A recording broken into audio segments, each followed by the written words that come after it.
전번 시간에 우리 신자는 하나님과 협력해서 나의 미래의 삶을 결정한다고 말씀드렸습니다. 그것을 언제 확인하는가? 그것은 시간이 흐르면서 나를 향한 하나님의 뜻을 언제 우리가 알 수 있다고요? 지나가고 나서 이미 살아온 삶을 되돌아봄으로써만, 지나온 인생을 회고함으로써만, 아, 그렇구나. 비로소 하나님께서 오늘날 이 자리에까지 나를 인도하셨다는 것을 뚜렷이 분명하게 확인된 때가 옵니다. 아멘.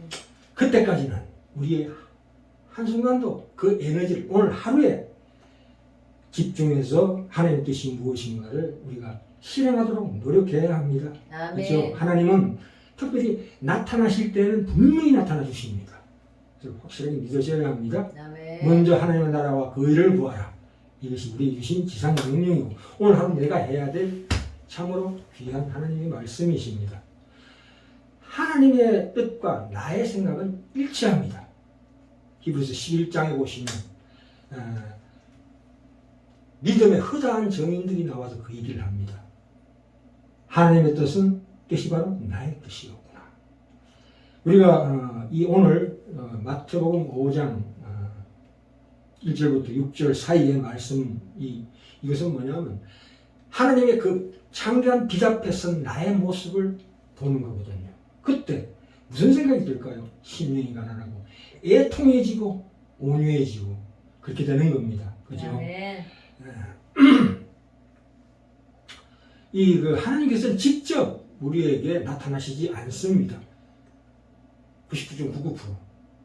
뭘로 우리를 인도하실까요? 주변에, 특별히 교회를 통해서, 이 교회 공동체를 통해서, 또는 옆에 영적인 멘토를 통해서, 부모나 주변에 진정한 하나님의 뜻을 행하는 사람을 통해서 하나님의 음성을 듣게 하십니다. 물론 선택은 본인이 합니다.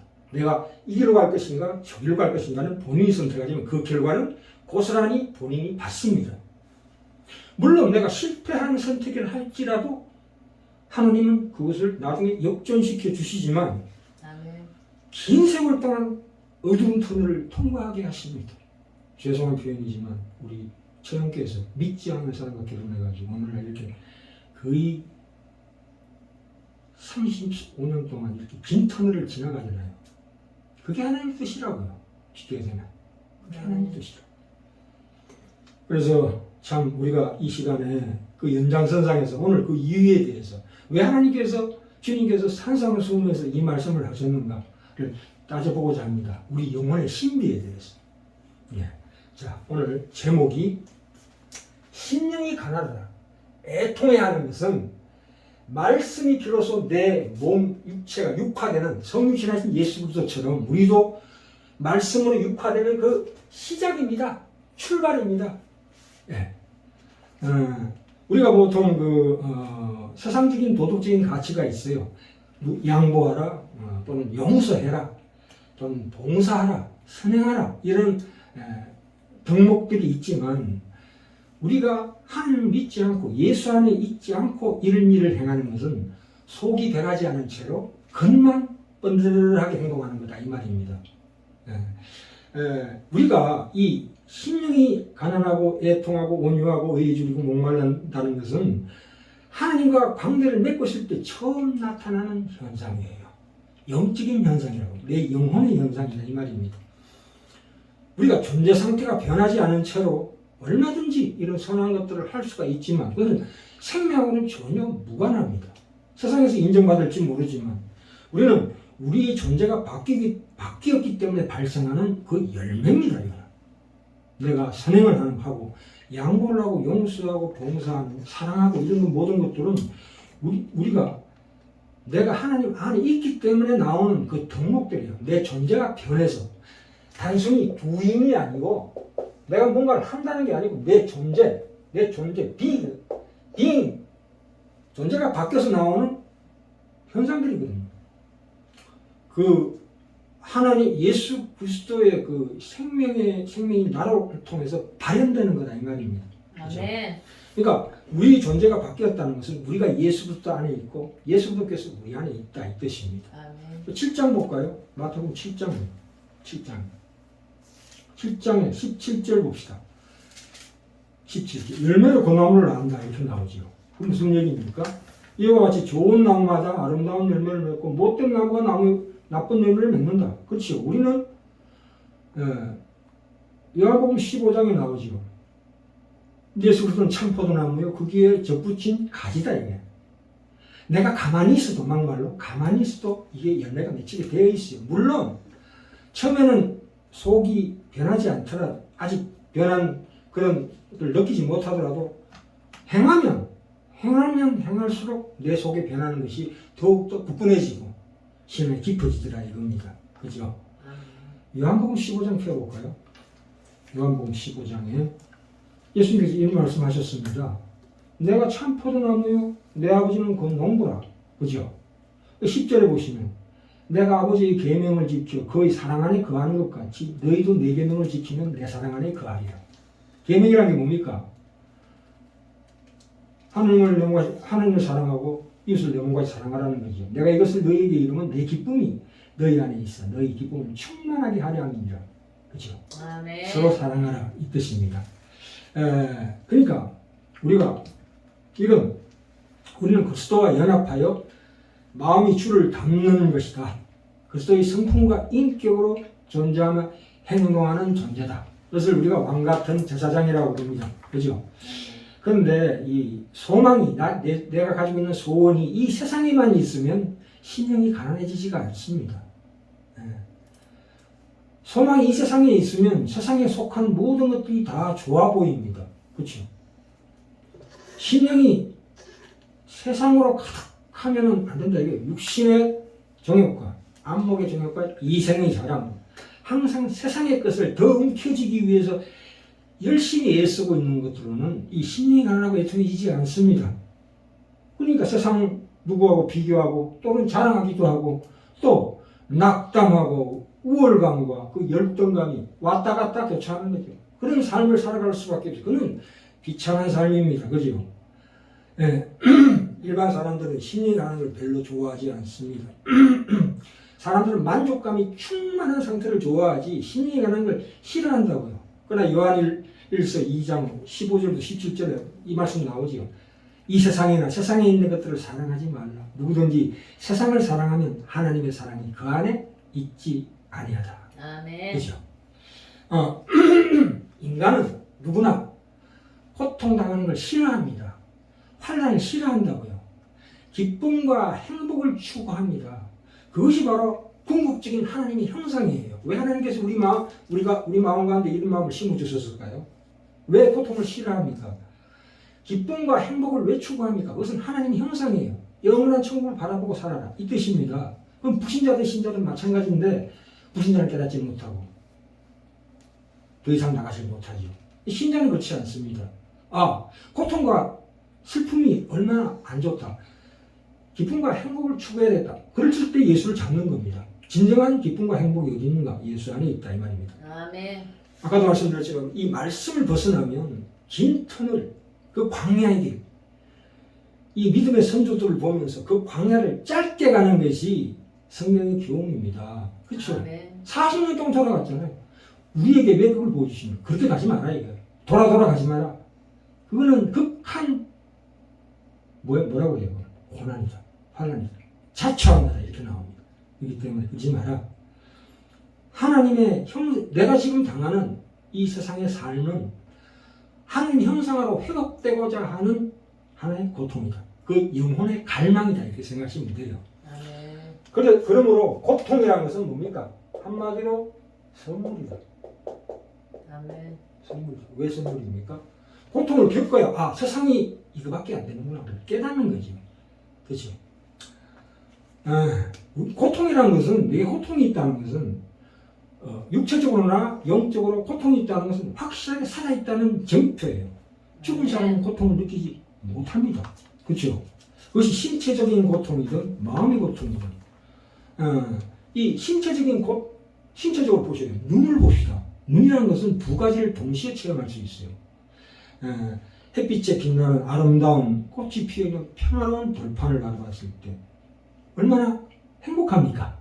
그 반면에 저 같은 경우에는 깊은 심해에 햇빛 들어오지 않는 깊은 심해에 그걸 바라봤을 때는 무시무시한 공포를 느낍니다. 그죠? 두 가지가 동시에 인간을 느낄 수가 있게 하나님께서 만들어주셨어요. 우리 인간의 육신은 하나님의 영광을 드러내는 가장 좋은 작품이에요. 그렇죠? 눈으로 두 가지를 볼 수 있다니까. 불안과 공포를 볼 수 있고 기쁨과 행복을 볼 수 있다고요. 귀도 마찬가지예요. 차를 몰고 가다가 차선을 위반했을 때 야 이 꼬뼈꼬뼈 야 운전 똑바로 해 이런 소리도 듣지만 또 한편으로는 BTS의 I'm fine 이런 것도 듣잖아요. 그죠? 하나는 분노, 한쪽은 기쁨 이거 아닙니까? 그죠? 이 코도 마찬가지예요. 폴폴 끓고 있는 라면의 그 냄새가 얼마나 황홀합니까? 근데 산에 가서 죽은 동물들 시체 봐요. 썩은 냄새가 들어요. 그러니까 이 코는 우리의 감각기관이라는 것은 신경조직이라는 것은 두 가지를 동시에 체험할 수 있다 이겁니다. 이게 성경의 말씀의 비밀입니다. 슬퍼하면서 기뻐할 수 있고 애통해하면서도 더 깊은 행복 속으로 들어갈 수 있다 이 말입니다. 네. 몸에서 일어나는 현상은 영혼에서도 똑같이 일어납니다. 삶이 주는 기쁨이 그만큼 깊었다면 그 상실했다는 고통도 그만큼 큽니다. 우리가 오래 살던 동네에서 이사 갔을 때 얼마나 마음이 애통합니까? 그렇죠? 그렇습니까? 그리고 내가 이렇게 정들었던 직장을 그만두고 실직됐을 때 얼마나 그 상실감이 큽니까? 더 나아가서 내가 가장 사랑하는 사람이 죽었을 때 느끼는 상실감은 말로 다 할 수가 없습니다. 그죠? 우리가 기쁨이나 고통 중에 어느 하나만을 따로 느끼는 경우는 없습니다. 고통과 기쁨은 함께합니다. 이 영혼이라는 것은 동시에 보여주기도 합니다. 그것이 영혼의 비밀입니다. 우리는 어떤 상실을 경험했을 때 아무 일 없었다는 듯이 타협할 수도 있습니다. 그러나 그것이 오래 못 갑니다. 1년 후에 다시 재활합니다. 그 고통이. 트라우마가 다시 되살아납니다.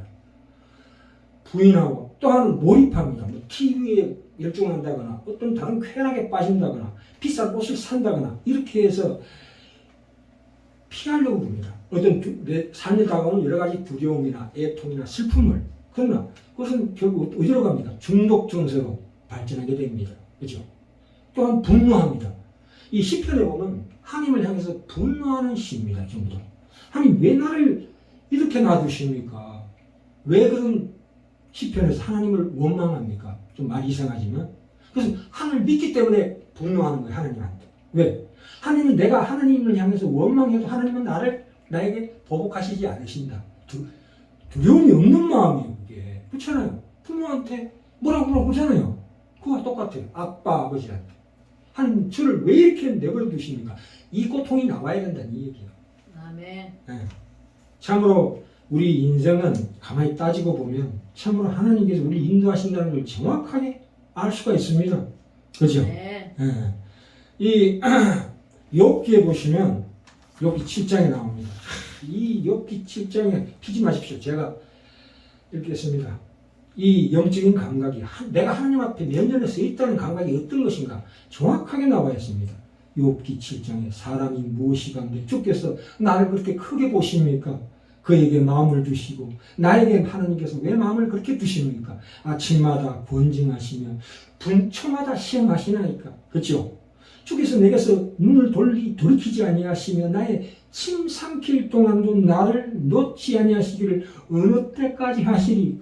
와, 이게 바로 심령하라고 애통하는 그 마음이 아니겠어요? 내가 하나님 앞에 서 있다는 그 감성입니다. 그렇죠? 아멘. 우리가 하나님께서 우리에게 찾아오셔서 우리 영혼을 소생시키셨습니다. 그 진리와 생명과 영혼에 대한 감각을 주셨어요. 그렇죠? 그렇기 때문에 그런데 이 감각은 주셨는데 왜 해결할 능력은 안 주시냐 이게 욥이 부르짖잖아요. 왜 해결이 안 됩니까 이게? 무슨 내 마음에 평안을 주시든지 어떤 방법을 써서 현실을 바꿔주시든지 해야지. 답이 없어. 침묵하셔. 그러나 그것이 복이라고 나와 있어요. 그것이 복이다. 그죠? 아멘. 그것은 왜? 하나님께서 우리를 향하신 사랑의 문을 여신 첫 번째 표시가 심령이 가난하고 애통하는 거죠. 우리 영혼이 살아났기 때문에 비로소 영적으로 내가 무력감을 느낍니다. 침체되기 시작하고 도망가고 싶은 그런 마음이 생기는 거예요. 그것은 뭡니까? 아, 그렇구나. 내 인생은 나 혼자 책임지는 게 아니라 하나님께서 책임지는 것이구나. 그래서 아는 거지, 하나님을. 아, 아버지, 저를 도와주시옵소서 하는 게 복된 고백이죠. 아멘. 안 그렇습니까? 아멘. 이 로마서 가봅시다. 이 로마서에 더 자세하게 나와 있는데 오늘 로마서 강의가 아니라 슬쩍 넘어가겠습니다만 로마서 7장 갑니다. 하나님이 구하는 제사는 뭐라고요? 상한 심령입니다. 구약에 누누이 나와 있죠. 우리가 하나님 앞에 섰을 때 애통과 눈물밖에 없다. 하나님께서 은혜와 자비로 우리를 만나주시지 않는 한 우리는 어떻게 할 수가 없다. 그죠? 7장에 봅시다. 우리에게 이 계명을 주셨습니다. 계명은 언제 주셨다고요? 이 10계명, 그 율법의 대표 강령이 10계명입니다. 10계명을 언제 주셨다고 지금 시간에 말씀드렸습니까? 10계명은 애국 탈출해 주신 게 아니에요. 애국 구원받고 난 백성들이 홍해를 건너서 시내산에 도착했을 때 율법을 주셨어요. 그때서야 비로소 율법을 주셨다고요. 믿는 자에게 주신 게 율법이에요. 율법이라는 게 뭐예요? 하나님의 보호장치예요. 너 요 안에 떠나가지 마라. 이게 내 품이라 해요. 10계명이. 그죠? 물론 그런 거 지킬 수가 없지만 그걸 누가 지키셨습니까? 예수 그리스도께서 지키셨어요. 완성시키시고 그 공로로 우리가 율법의 10계명에 저촉되지 않는 편안한 안락한 안식을 누릴 수 있다 이 말입니다. 주 안에 들어가면. 그렇죠? 그럼 여기 보시오. 로마서 7장에 보시면 24절 볼까요? 24절. 22절부터 한번 읽어볼게요. 내 속사람으로는 하나님의 법을 즐거워하되 내 지체 속에서 한 다른 법이 내 마음의 법과 싸워 내 지체 속에 있는 죄의 법 아래로 나를 사로잡아 오는 것을 보는도다. 오호라 나는 공고한 사람이로다. 이 사망의 몸에서 누구나 나를 건져내. 오호라 나는 공고한 사람이로다. 이거 누가 외치는 소리예요? 이건 불신자일 수가 없죠. 신자가 이런 고백을 하는 거죠. 네. 불신자는 내 속사람으로는 하나님의 법을 즐거워한다는 고백이 없어요. 그죠? 중생하지 못한 자는 죄에 팔려 있는 자예요. 그런데 왜 이런 고백이 나옵니까? 내 지체 속에서 한 다른 법이 내 마음의 법과 싸워 내 지체 속에 있는 죄의 법을 나를 사로잡아 오는 것을 보는도다라는 것은 신자에게는 있을 수가 없는 상황입니다. 좀 복잡하죠? 왜 그러냐면 이것은 이 현재 시제예요. 이게 23절이 현재 시제인데 만약에 내가 구원받지 못했다면 어쩔 뻔했냐 이 말입니다. 어쩔 뻔했냐. 내가 구원받지 못했다면 이 상태죠. 23절. 죄가 나를 사로잡아가는 내가 아무리 하나님이 뭔가 선하게 살려고 해도 나를 끊임없는 죄의 나락으로 끌어당기는 강력한 힘이 있더라 이게. 거기서 나는 빠져나올 수가 없는 존재였는데 그 옛사람의 성품이 내게 남아있어서 오라 나는 공고한 자로다 해놓고 8장에 보면 그러므로 이제 예수 그리스도 안에 있는 자에게는 결코 정죄함이 없느니라. 이렇게 나오는 거예요. 이제는 내가 죄를 지어도 하나님께서 심판하지 않으신다. 단 징계는 주신다. 왜? 안 믿는 자야 내비두는 거죠. 지가 잘 먹고 잘 살든 어떻게 하든 상관없어. 성공하든 상관없고. 그러나 하나님 안에 들어온 신자는 하나님이 절대 내버려 두시지 않는 거예요. 철저하게 우리를 가르치고 교육시킨다. 왜요? 하나님께서 천국에 데리고 갈 사람 그냥 교육시킵니까? 인생이 짧습니다. 빨리 돌아와야 합니다. 빨리. 아멘. 그것이 내게 복이에요. 아멘. 그죠? 그 세상 사람들은 죄를 짓고 난 다음에 양심의 끄리낌이 있어요. 양심이라는 것은 모든 불신자들에게 주신 하나님의 은혜예요. 그렇기 때문에 양심은 끄리낌 하지만 그래도 죄를 짓습니다. 그러나 오라 나는 공고한 자로다 라는 것까지는 안 갑니다. 심령이 가라고 애통이 지는 데까지는 가지 않는다 이거예요. 오직 신자만이 이 상태에 들어갑니다. 그죠? 네. 죄란 무엇입니까? 하나님은 모르는 것입니다. 그죠? 이때 뭐를 우리가 깨닫습니까? 가장 중요한 포인트가 여기 있습니다. 무엇을 발견합니까? 죄를 이기는 신앙상의 힘이 원래 우리 것이 아니었더라. 이걸 깨닫는 거죠.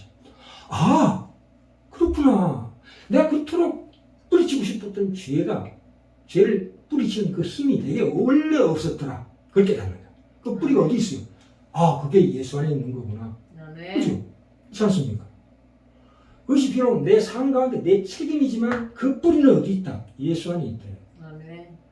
예수를 바라봄으로써 내 책임으로 인해서 내 삶을 굴러가게 하지만 그 근원의 힘은 어디서 나오느냐? 예수 안에서만 나올 수 있다.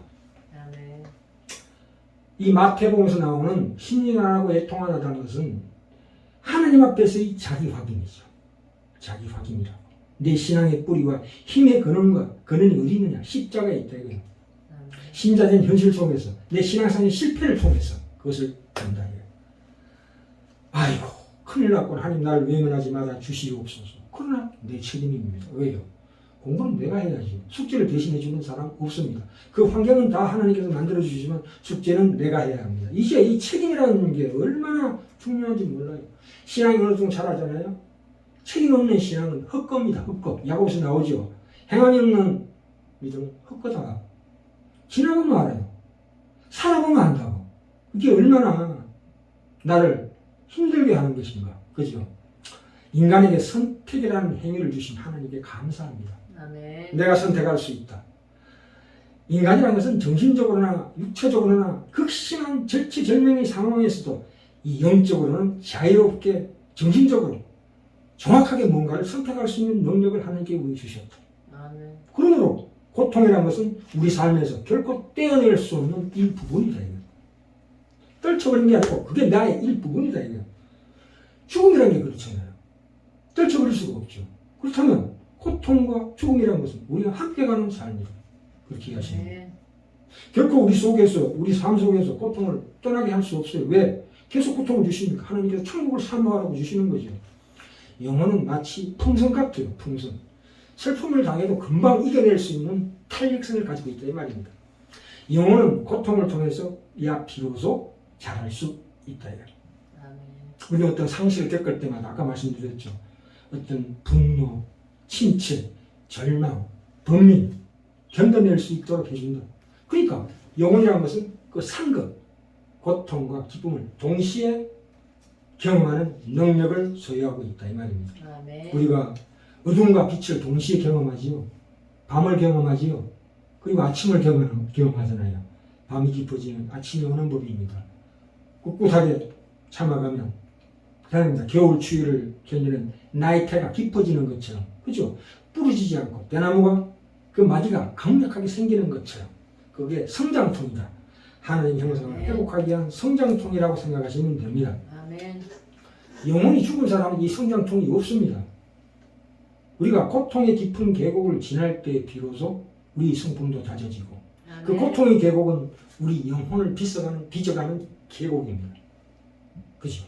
이 인생이라는 천국을 잉태하는 자궁이다 이렇게 나옵니다. 자궁이다. 키워가는 자궁이라고요. 이 삶이라는 것은 삶의 고통과 애환은 상실은 그것은 결코 우리의 영혼의 성장을 결코 막을 수 없다. 왜요? 하나님께서 그렇게 내버려두시지 않습니다. 우리가 깊이 애통하는 가운데 그 삶 가운데 동시에 제대로 된 삶을 살아갈 수가 있습니다. 우리는 삶의 두 가지 면 어둠과 빛을 동시에 경험합니다. 그렇죠? 아멘. 그러니까 남은 평생을 우리가 슬픔을 느끼면서 그와 동시에 기쁨을 맛보는데 그 기쁨은 세상이 주는 기쁨이 아니라 더 큰 기쁨을 누릴 수 있다 이 말입니다. 그렇죠? 아멘. 인간은 참으로 이 참 인생을 살다 보면 재앙처럼 다가오는 상실의 고통이 있습니다. 그건 우리가 대비해야 해요. 그렇게 왔을 때 내가 뭔가를 선택해야 되는 시기가 반드시 옵니다. 그때 올바로 선택해라. 아멘. 거기서 달아내려고 그러지 마라. 정면으로 부딪혀라. 그래서 잊어버리려고 자꾸 나를 마취시키지 마라. 그걸 통해서 더 깊이 들어갔을 때 새 아침이 밝아오는 것을 봅니다. 아멘. 참 내가 어둠을 향해서 정확하게 마주치기로 선택함으로써 떠오르는 태양을 볼 수 있는 첫 발을 내딛는 셈이 된다 이 말입니다. 아멘. 여기까지 하겠습니다.